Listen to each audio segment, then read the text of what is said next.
Hello friends, good morning. നമ്മുടെ Kerala TV സീരിയലിലേക്ക് എല്ലാവർക്കും സ്വാഗതം. അങ്ങനെ നമ്മുടെ നിധിയെ സ്ഥിരമായി വഴിയിൽ വെച്ച് അപമാനിക്കുകയും നിധിയെ ഭയങ്കര മോശമായി ചിത്രീകരിക്കുകയും ചെയ്തുകൊണ്ടിരിക്കുന്ന നമ്മുടെ നീതുവിൻ്റെ ആങ്ങളയുണ്ടല്ലോ, അവനെ നേരിടാൻ വേണ്ടി സുധീഷിൻ്റെ ചേട്ടനും അനിയന്മാരും കൂടെ അങ്ങ് ചെല്ലുക. നട റോട്ടിൽ ഇവന്മാരുടെ മുന്നിൽ കൊണ്ടുവന്ന് നിർത്തിയിട്ട് ഇതിൽ ആരാണെന്ന് ചോദിച്ചു. വിരൽ ചൂണ്ടി കാണിച്ചും കൊടുത്തു നമ്മുടെ നിധി. അവൾ വിളിച്ചോണ്ട് വന്നിരിക്കുക, നീ എന്നാ ചെയ്യുമെന്ന് ചോദിച്ച് തീർന്നില്ല.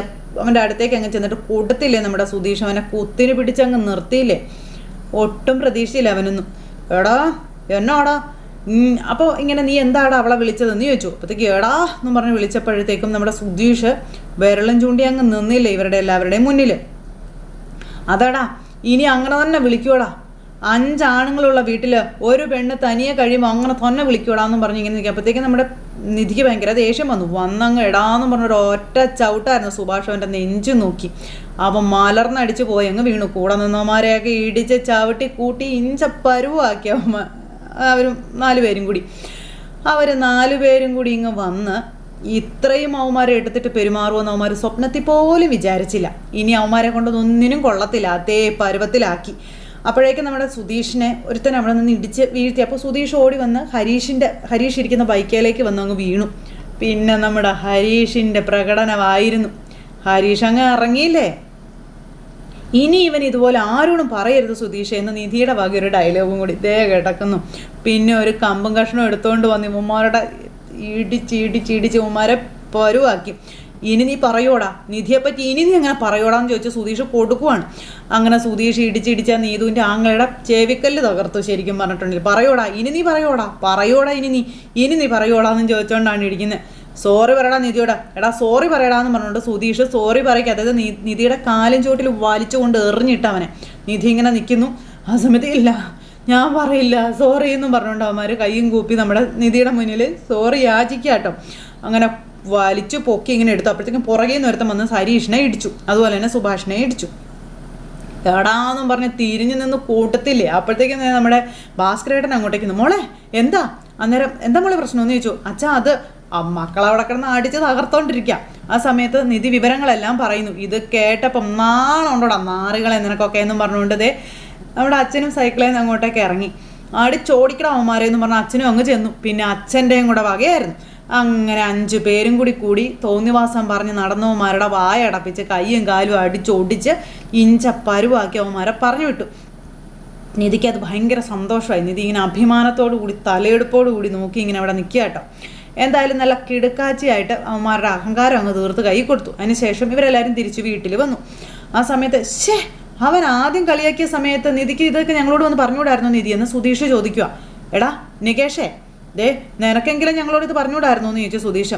ഞാൻ അന്നേ അവൻ്റെ 2 കൊടുക്കണമെന്ന് വിചാരിച്ചു, അത് വേണ്ടെന്നും ആരോടും പറയണ്ടെന്നും പറഞ്ഞാൽ വഴക്കാകുമെന്നും പറഞ്ഞ് എന്നെ തടഞ്ഞത് ഏട്ടത്തി തന്നെയാണെന്ന് നികേഷ് അന്നേരം പറഞ്ഞു.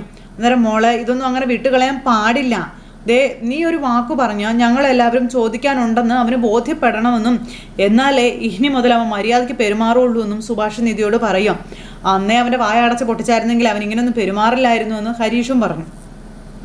അങ്ങനെ ഇവരെല്ലാവരും കൂടെ നിൽക്കുമ്പം ഇനി എന്തായാലും അവൻ ഏട്ടത്തിയുടെ പരിസരത്തേക്ക് വരില്ല, അത് ഉറപ്പാണെന്ന് ഹരീഷ് പറയാം കേട്ടോ. അന്നേരം ഏട്ടത്തിക്ക് സങ്കടമൊന്നും ഇല്ലല്ലോ അല്ലേ എന്ന് നികേഷ് ചോദിക്കുമ്പം ഉണ്ടായിരുന്നു, എനിക്ക് വേണ്ടി നിങ്ങളെല്ലാവരും കൂടെ വന്ന് അവനോട് ചോദിച്ചില്ലേ, അപ്പോൾ ആ സങ്കടം അങ്ങ് മാറി എന്ന് നിധി ഇവരോടായിട്ട് പറയുക. അങ്ങനെ ഹാപ്പി ആയിട്ടിരിക്കുന്നു. ഈ അടി അവനൊരു പാഠമായിരിക്കണം റാസ്കൽ എന്നും പറഞ്ഞുകൊണ്ട് നമ്മുടെ നിധി ഇരിക്കുമ്പം അവനിട്ട് കൊടുത്തതൊന്നും പോരാന്ന് എനിക്ക് തോന്നുന്നു. അവൻ്റെ കയ്യും കാലും തല്ലിയൊടിക്കണമായിരുന്നു എന്ന് സുധീഷ്. എന്നിട്ട് പോലീസ് കേസ് ആകാനാണോ എന്ന് നിധി ചോദിച്ചപ്പോൾ ആവട്ടെ, എന്തായാലും ഞങ്ങൾ അവൻ്റെ വീട്ടിൽ പോയി മാന്യമായി സംസാരിച്ചല്ലേ, അവിടുത്തെ സ്ത്രീകളെ ഒരു മോശമായ വാക്ക് പോലും ഞാനോ ഹരീഷോ പറഞ്ഞോ? ഇല്ലല്ലോ, ഞങ്ങൾ പറയാൻ നിന്നില്ലല്ലോ.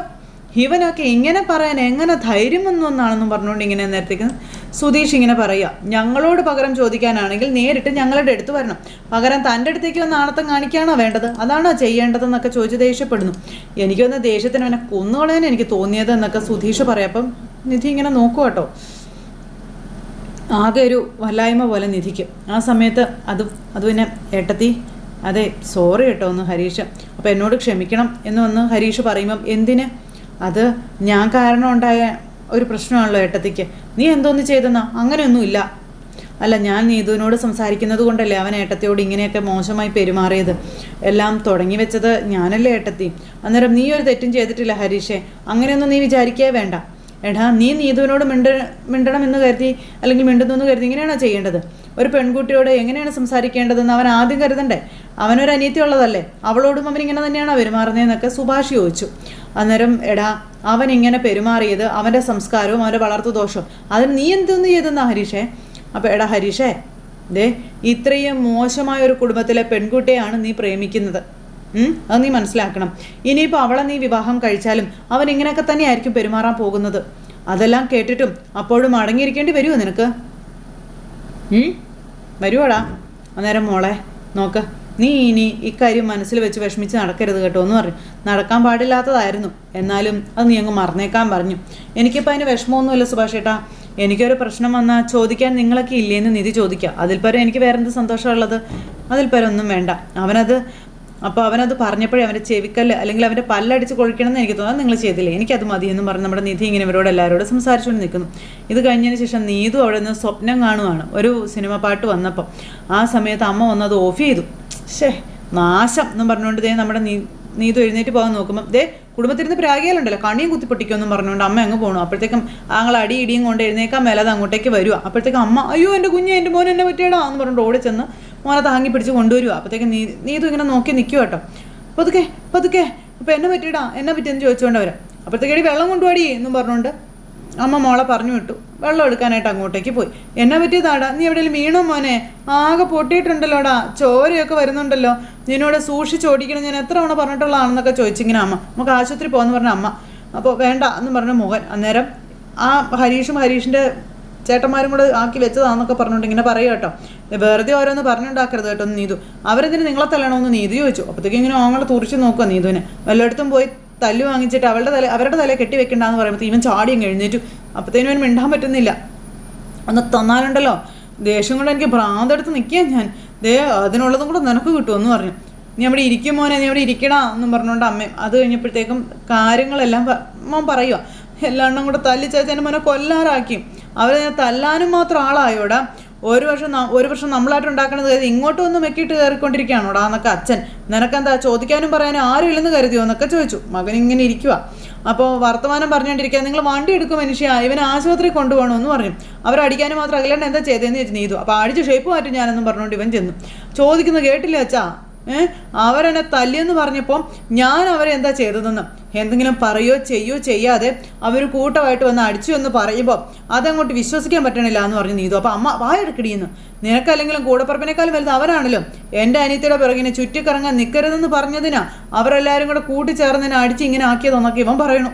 എന്നിട്ട് നിനക്ക് ഞാൻ അടി വാങ്ങിയതിലല്ല പ്രശ്നം, അവരെ ഞാനത് പറഞ്ഞു എന്നുള്ളത് അവളുടെ ടെൻഷൻ അല്ലേ എന്നും ചോദിച്ചുകൊണ്ട് ഇങ്ങനെ ഈ അഖില് എന്നത് ചോദിച്ചിട്ട് എന്നെ കാര്യം, അങ്ങനെ ആരും ഇല്ലാത്തവനാണ് നീ എന്ന് അവർ കരുതണ്ടെന്നും പറഞ്ഞുകൊണ്ട് അമ്മ വടിവാളും എട്ടി ചെല്ലുക.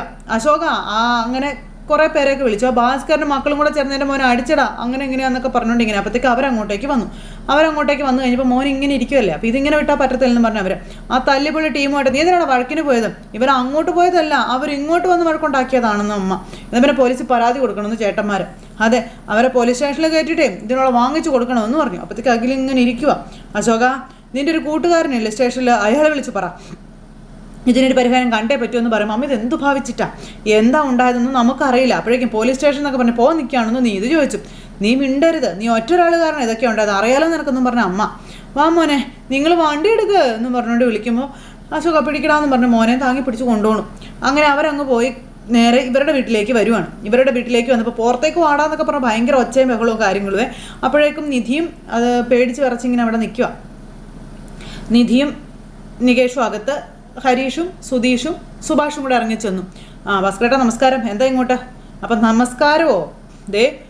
ഒരാളെ സംഘം ചേർന്ന് അടിച്ച് നിലംപരിച്ചാക്കിയിട്ട് അത് ചോദിക്കാൻ വന്നപ്പോൾ നമസ്കാരം പറയുന്നു എന്ന് ചോദിച്ചു. അപ്പോഴത്തേക്കും ഭാസ്കരേട്ടൻ അങ്ങോട്ടേക്ക് വന്നു. അവൻ്റെ മുഖം നോക്കിക്കേ, എന്താ ഈ നാട്ടിൽ ചോദിക്കാൻ ആളില്ലെന്ന് കരുതിയോ എന്ന് ചോദിച്ചു. അപ്പോൾ ഭാസ്കരേട്ടൻ വന്നിട്ട് ആരെങ്കിലും എന്തെങ്കിലും പറഞ്ഞെന്ന് കരുതി വീടുകാർ ചോദിക്കാൻ വരുന്നതാണോ കൗൺസിലറുടെ പരിപാടിയെന്ന് ഭാസ്കരേട്ടൻ ചോദിക്കുക. ഇവരെല്ലാവരും ഇങ്ങനെ നിൽക്കുമല്ലേ. ആ സമയത്ത് ആ ലക്ഷ്മിയുടെ കോളനിയിലേക്കുള്ള കുടിവെള്ള പൈപ്പ് പൊട്ടിയിട്ടേ 4 ദിവസമായി ഇതുവരെ വെള്ളം അങ്ങോട്ട് വന്നിട്ടില്ല എന്ന് ഭാസ്കരേട്ടൻ പറയണം. ആ സമയത്ത് ഇവർ ചിരിക്കുക. ആ കവലയ്ക്കപ്പുറത്തുള്ള പുതിയ ഫ്ലാറ്റില്ലേ, അവിടുത്തെ കക്കൂസ് മാലിന്യം ഒലിച്ചു വരുന്നത് പൊതു കിണറ്റിലേക്കാ. ആദ്യം അതൊക്കെ പോയി പരിഹരിക്കും, അതൊക്കെ ശരിയാക്കിയിട്ട് വാ, അത് കഴിഞ്ഞിട്ട് നമുക്ക് എന്നെ നോക്കാം. എൻ്റെ ജോലി എന്ത് വേണമെന്ന് താൻ പഠിപ്പിക്കേണ്ട, എനിക്കറിയാമെന്ന് കൗൺസിലർ വന്ന് ഭാസ്കരേട്ടനോട് അന്നേരം. ഇവരെൻ്റെ ഏരിയയിലെ ആൾക്കാരാ, ഇവർക്ക് എന്തെങ്കിലും വന്നാലേ ഞാൻ തന്നെ വന്ന് നിൽക്കുമെന്ന് ഇയാൾ പറയുമ്പം, ഓ താൻ നിൽക്കുകയോ ഇരിക്കുകയോ കിടക്കുവോ എന്താണെന്ന് വെച്ചാൽ ചെയ്തോ, പക്ഷേ അത് എൻ്റെ വീടിൻ്റെ മുന്നിൽ വേണ്ട, അത്രേ ഞാൻ പറഞ്ഞുള്ളൂ എന്ന് ഭാസ്കരേട്ടൻ. ഇവരെല്ലാവരും ഇങ്ങനെ ഭയങ്കര ദേഷ്യത്തിൽ തന്നെ ഇങ്ങനെ നിൽക്കും കേട്ടോ. ആ സമയത്ത് കണ്ടില്ലേ ഒരു കൗൺസിലർ ആണെന്നുള്ള വല്ല നോട്ടമുണ്ടോ, സംസാരിക്കുന്നത് കേട്ടില്ലേ നമ്പി സാറേ എന്ന് ചോദിച്ചുകൊണ്ട് ഇങ്ങനെ നീതുവിൻ്റെ അമ്മ. ഓ നീ എൻ്റെ പൊന്നോ, നാട്ടുകാർക്ക് മുഴുവനും കുഴിമന്തി മേടിച്ചു കൊടുത്ത് ഓട്ട് മേടിച്ച് ഇവനെയൊക്കെ ഞാൻ പിന്നെ എന്തോന്ന് വിളിക്കണം എന്ന് ചോദിച്ചു ഭാസ്കരേട്ടൻ. പോലീസ് സ്റ്റേഷനിൽ പരാതി കൊടുത്തിട്ട് തന്നെ ഞങ്ങൾ ഇങ്ങോട്ട് വന്നതെന്ന് പറയുമ്പോൾ ഓഹോ അതെന്തായാലും നന്നായി എന്നിങ്ങനെ പറയുന്നു കേട്ടോ. ആ സമയത്ത് നിധിക്ക് പേടിയായി.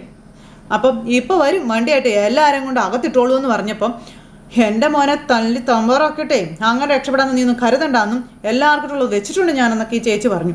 നിൻ്റെ മോൻ പിന്നെ വലിയ കൗണ്ടറല്ലേ, വൃത്തികെട്ടവന്മാരെ നിന്റെ ഈ നിൽക്കുന്ന മക്കളാണെന്നും പറഞ്ഞുകൊണ്ട് ആ പുള്ളിക്കാരി എൻ്റെ മകളുടെ ജീവിതം ഇവൻ നശിപ്പിക്കാൻ ശ്രമിച്ചപ്പോഴേ അതുകൊണ്ട് എൻ്റെ മകൻ മിണ്ടാതിരിക്കണോ എന്ന് ആ ചേച്ചി ചോദിച്ചു. അപ്പോൾ ഇവരെല്ലാവരും ഇങ്ങനെ നോക്കുക കേട്ടോ.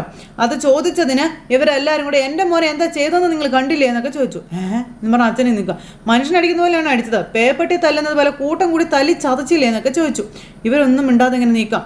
പേ ഇളകിയ പട്ടിയെ തല്ലി കൊല്ലുക തന്നെയാണ് വേണ്ടതെന്ന് പറഞ്ഞപ്പം, കേട്ടില്ല സാറേ ഇയാൾ പറയുന്നത് കേട്ടില്ലേ എന്ന് ചോദിച്ചുകൊണ്ട് ആ ചേച്ചിയും. അപ്പം നിങ്ങൾ മിണ്ടാതിരിക്കുക, ഞാൻ സംസാരിച്ചോളാമെന്ന് കൗൺസിലർ. ആ സമയം എന്ത് സംസാരിക്കാനാ സാറേ എന്ന് സുധീഷ് ചോദിച്ചു. നിധിക്ക് ടെൻഷനായി. നിധി ഭയങ്കരമായിട്ട് പേടിച്ച് നിൽക്കാം. ഞങ്ങളിവനെ തല്ലിയത് വെറുതെ ഒന്നുമല്ല. അപ്പോൾ മറ്റവനൊന്നും മിണ്ടുന്നില്ല, ആരും കൊണ്ടവൻ. എൻ്റെ ഭാര്യയെ നട റോട്ടിൽ വെച്ച് ഇവൻ എന്താ പറഞ്ഞെന്ന് ചോദിച്ചു നോക്കും. ആ അനാവശ്യം കേട്ട് ഞങ്ങളിവന് മിണ്ടാതിരിക്കണമെന്നാണോ എന്ന് ചോദിച്ചു സുധീഷ്. അപ്പോഴത്തേക്കും നിധിയുടെ കയ്യും കാലും നിറയ്ക്കാൻ തുടങ്ങി. അവൻ ഇപ്പോഴും ജീവൻ ഉണ്ടല്ലോ എന്നോർത്ത് നിങ്ങൾ സന്തോഷിക്കുക, അല്ലാണ്ട് പറഞ്ഞില്ലെന്ന് വേണ്ട. അപ്പോൾ കേട്ടോ, ഇത്ര പേരുടെ മുന്നിൽ വെച്ച് ഒരാളെ കൊന്നു കളയുന്ന പറഞ്ഞാൽ ചങ്കൂറ്റം തന്നെ കണ്ടില്ലേ എന്നൊക്കെ പറഞ്ഞുകൊണ്ട് അഖിലിൻ്റെ അച്ഛനപ്പേടെ സുധീഷ്, നീ ഇവർ പറയുന്നത് പോലെ പോലീസുകാർ വന്നാലേ പോകുന്ന പോക്കിൽ ഇവൻ്റെ കയ്യും കാലും കൂടെ അങ്ങ് തല്ലി ഒടിച്ചേക്കണം കേട്ടോ എന്ന് ഭാസ്കരേട്ടൻ പറയാം. അപ്പോഴത്തേക്കും മറ്റൊന്നിങ്ങനെ പേടിയോടുകൂടി നോക്കും കേട്ടോ. കൈക്കോട്ടിടാൻ വേണ്ടി പുതിയ കാലേ അവിടെ ഇരിപ്പുണ്ട്. ഇവിടത്തെ മരുമകളെ അപഹസിച്ചിട്ട് അവൻ അങ്ങനെ 2 കാലിൽ നടക്കണ്ടെന്ന് പറഞ്ഞു. ആ സമയത്ത് ഇവരിങ്ങനെ ചിരിച്ചുകൊണ്ട് ഇങ്ങനെ നിൽക്കുക. ഭയങ്കര ഇതില്ല. എന്ത് ധൈര്യത്തിലാണ് സുഭാഷേ നിൻ്റെ അച്ഛൻ വർത്തമാനം പറയുന്നതെന്ന് കൗൺസിലർ ചോദിച്ചു. ഞാനിവിടെ വന്ന് നിൽക്കുന്നു എന്നുള്ളൊരു വിചാരമെങ്കിലും വേണ്ടേ? നിൻ്റെ അനിയൻ കൊല്ലുമെന്ന് ഭീഷണിപ്പെടുത്തുന്നു, അച്ഛൻ കാല് തല്ലി ഓടിക്കാൻ പറയുന്നു, എന്താ നിങ്ങൾ വിചാരിച്ച് വെച്ചിരിക്കുന്നതെന്നൊക്കെ ഇങ്ങനെ ചോദിക്കുമ്പോൾ നമ്മുടെ സുഭാഷ് എന്താ നടന്നതെന്ന് അന്വേഷിക്കാതെ ഇവർ പറയുന്നതും കേട്ട് ഇവരുടെ ഭാഗം മാത്രം പിടിച്ച് സംസാരിക്കാൻ നിൽക്കല്ല സാറേ എന്ന് സുഭാഷ് ആ ചേട്ടനോട് പറഞ്ഞു. ഇവനൊന്നും മിണ്ടുന്നില്ല ഈ അഖിലം. അപ്പോൾ ചേട്ടനൊന്നും മിണ്ടാതിരിക്കാൻ പറഞ്ഞു സുധീഷേ. ചെയ്യാനുള്ളതെല്ലാം അവർ ചെയ്തു വെച്ചിട്ട് ഒന്നും അറിയാത്തതുപോലെ കൗൺസിലറേയും കൂട്ടി വന്നു കഴിഞ്ഞാൽ നമ്മളത് പേടിച്ച് നിൽക്കണമെന്നാണോ? കൊള്ളാലോ എന്ന് പറഞ്ഞുകൊണ്ട് സുധീഷ് പറയാം. അപ്പോൾ സംസാരിക്കുന്നത് കേട്ടില്ലേ, ഇവനോടൊന്നും മര്യാദ പറഞ്ഞാൽ പറ്റത്തില്ല, അടിച്ച് തല പൊളിക്കാൻ വേണ്ടെന്ന് പറഞ്ഞുകൊണ്ട് അങ്ങ് ചിലപ്പോൾ ആ ഡസ്സൊക്കെയെന്ന് പറഞ്ഞു ഭാസ്കരേട്ടൻ അങ്ങ് ചെന്നു. അത് വേണ്ട അത് വേണ്ട. അങ്ങനെ ഇവരെല്ലാവരും അങ്ങോട്ടും ഇങ്ങോട്ടും എന്ന് പറയാം. ചന്ദ്രനൊന്നും മിണ്ടാതിരിക്കുക, ഞാൻ സംസാരിച്ചോളാം എന്ന് കൗൺസിലർ. സംസാരിക്കുന്നതൊക്കെ കൊള്ളാം, വേഷം കെട്ടെടുത്താൽ അടുത്ത 6 മാസത്തേക്ക് ഓട്ടോ ഓടിക്കാൻ ചന്തി ഉറപ്പിച്ചിരിക്കാൻ പറ്റത്തില്ല ചന്ദ്ര, അത് ഓർത്തോ നീ എന്നും പറഞ്ഞുകൊണ്ട് നേരം ഭാസ്കരേട്ടൻ അങ്ങ് പറഞ്ഞു. ബാബു സാർ കേട്ടില്ലേ ഈ പറയുന്നതൊക്കെ? ഇവന്മാരുടെ കൂട്ടത്തിൽ ഇയാളെ പിടിച്ച് ജയിലിൽ കൊണ്ടിടണം, അതാ വേണ്ടതെന്നും പറഞ്ഞു ഇങ്ങനെ ദേഷ്യപ്പെടുമ്പം വന്ന് അടിക്കടി വാ, ജയില് പിന്നെ നിന്റെ തന്ത ഈ ഓട്ടോക്കാരൻ കെട്ടിയവന് സ്ത്രീധനമായിട്ട് കൊടുത്തതാണല്ലോ അല്ലേ, നിനക്ക് ഇഷ്ടമുള്ളവരൊക്കെ കൊണ്ട് അങ്ങ് തള്ളാൻ. അപ്പോൾ ഭാസ്കരേട്ടൻ ഇത് പറയുമ്പോൾ എടോ മര്യാദയ്ക്ക് സംസാരിക്കാൻ പറഞ്ഞു അഖില. ഡാടാ നാക്കളത്ത് മുണ്ടരുത് വയടക്കട മാറി എന്നും പറഞ്ഞുകൊണ്ട് അഖിലിനെ ഭാസ്കരേട്ടൻ വിളിച്ചു. പെൺകുട്ടികളോട് മര്യാദയ്ക്ക് സംസാരിക്കാൻ പഠിച്ചില്ലെങ്കിൽ ആൺപിള്ളേരുടെ കിട ചൂടറിയും നീ അറിയാവോ എന്ന് ചോദിച്ചു. അതും വാങ്ങി മിണ്ടാതെ മര്യാദയ്ക്ക് ജീവിച്ചോളണം, അല്ലാതെ വീട്ടിൽ പോയി അമ്മയും അച്ഛനെയും കുഴിമന്തി കൗൺസിലറേയും കൂട്ടിക്കൊണ്ടല്ല വരേണ്ടത്. അന്നേരം ഭാസ്കരാ മര്യാദക്ക് സംസാരിക്കാൻ പറഞ്ഞു. ഈ കൗൺസിലറേടോ തനിക്കും മര്യാദ ഉണ്ടായിരുന്നെങ്കിൽ ഇത് കേട്ട് ചാടി ഇറങ്ങി പുറപ്പെട്ടെങ്കിൽ പോരുമായിരുന്നോ കൗൺസിലറായി. അപ്പോൾ ഞങ്ങൾ വന്നൊരു കാര്യമുണ്ടെന്ന് ഇപ്പം അറിയാമെന്ന് പറഞ്ഞായി നീതുവിൻ്റെ അച്ഛൻ. പോലീസ് ഇപ്പോൾ എത്തുമെന്നു. ആഭ്യന്തര വകുപ്പ് നിൻ്റെ അമ്മായിപ്പൻ്റെ കയ്യിലായതുകൊണ്ട് നീ പറയുന്നത് പോലെ പോലീസ് അങ്ങ് പെരുമാറുമല്ലോ, ഒന്ന് പോടാപ്പാന്ന് പറഞ്ഞു ഭാസ്കരേട്ടൻ ഇങ്ങനെ പറയാം. അങ്ങനെ നിധിക്കാണെങ്കിൽ പേടിയായി. അപ്പോഴത്തേക്കും പോലീസുകാർ വന്നു. എന്താ ഇവിടെ എന്താ പ്രശ്നമെന്ന് ചോദിച്ചു. അപ്പോൾ ഈ ഫാമിലി ഒരു തല്ലിപ്പൊളി ഫാമിലിയാണ് സാറേ എന്നും പറഞ്ഞുകൊണ്ട് അന്നേരത്തെ ഈ കൗൺസിലർ വന്ന് പറയൂ കേട്ടോ, കവലയിൽ വെച്ചതാ ഈ ചെറുക്കനെ തല്ലി ചതച്ചു, എന്താ കാര്യമെന്ന് ചോദിക്കാൻ വന്നപ്പോൾ എൻ്റെ മെക്കിട്ട് കയറാൻ വരുവാണെന്ന് ഈ കൗൺസിലർ പറഞ്ഞു. അപ്പോൾ കുഴിമന്തി കൗൺസിലർ എന്ന് വിളിച്ച് ഈ ബാബു സാറ് മാനം കെടുത്തി സാറേ എന്നും പറഞ്ഞുകൊണ്ട് നീതുവിൻ്റെ അച്ഛൻ. അപ്പോൾ ഇവരെല്ലാവരും ഇങ്ങനെ നോക്കി നിൽക്കുക. അപ്പം ഒത്തുതീർപ്പാക്കാൻ വന്നപ്പോൾ ഇവരുടെ ഹുങ്ക് കൂടി സഹിക്കണമെന്നായെന്നും ജയിലിൽ പോയാൽ ഇവരൊക്കെ പഠിക്കുള്ളൂ എന്നും പറഞ്ഞുകൊണ്ട് ഈ കൗൺസിലറും പറയാം. അതെ, അത് ആദ്യം ചെയ്യണം സാറേ എന്നും പറഞ്ഞുകൊണ്ട് നീതുവിൻ്റെ അമ്മ. അപ്പോഴത്തേക്കും നിധി ഇങ്ങനെ ആകെ വല്ലാത്തൊരു മതിൽ ഇങ്ങനെ നിൽക്കുന്ന ഒരു സിറ്റുവേഷൻ കാണിച്ചുകൊണ്ട് ഇന്നത്തെ കഥ അവസാനിച്ചിട്ടുണ്ട്. അപ്പോൾ എല്ലാവരും കാത്തിരുന്ന് കാണണേ. എല്ലാവർക്കും ടാറ്റാ.